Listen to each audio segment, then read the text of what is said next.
प्रणिती शिंदे आणि राहुल गांधी ही जोडी अत्यंत सोशल मीडियावर व्हायरल होत आहे। तर प्रणिती शिंदे पत्रकाराशी बोलताना केला अशा गोष्टींचा खुलासा। त्यामुळे गल्लीपासून दिल्लीपर्यंत प्रणिती शिंदे आणि राहुल गांधी यांच्या चर्चा होत आहेत। या प्रकरणी प्रणिती काय म्हणाल्या पाहू। त्याआधी चॅनलवर नवीन असाल तर चॅनलला लाईक करा, सबस्क्राईब करा, शेअर करा।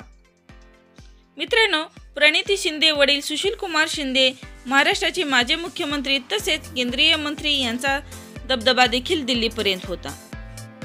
मात्र प्रणिती शिंदे देखील तशाच धडाकेबाज नेत्या आपल्या बोलण्याच्या शैलीने आणि कार्याच्या शैलीने प्रणिती शिंदे सातत्याने व्हायरल होत आहेत।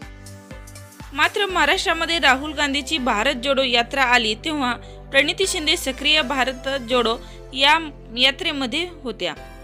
सोलापूरच्या नवनिर्वाचित खासदार प्रणिती शिंदे झाल्या। प्रणिती शिंदे संसदेमध्ये शपथ घ्यायला चालल्या होत्या तेव्हा राहुल गांधींनी नमस्कार करून त्या पुढे गेल्या। त्यावेळी राहुल गांधींनी आवाज देऊन परत बोलावून शेक हँड घेतला। तो व्हिडिओ आज सोशल मीडियावर खूपच व्हायरल होत आहे। अशा या घटनांमुळे प्रणिती शिंदे आणि राहुल गांधी यांच्या चर्चेचे विधान आले। अशा वेळी प्रणिती शिंदे म्हणाल्या, लग्न करणं ज्यांचा त्यांचा प्रश्न आहे, प्रत्येकाचा टाइम वेगळा असतो, माझा टाइम अजून आला नाही। अशा वेळी सुशील कुमार म्हणाले, प्रणिती कोणताही जाती धर्मातील मुलाशी लग्न केले तरी मला मान्य आहे, जो तिचा निर्णय असेल तोच माझा असेल, असे त्यांनी स्पष्टपणे सांगितले।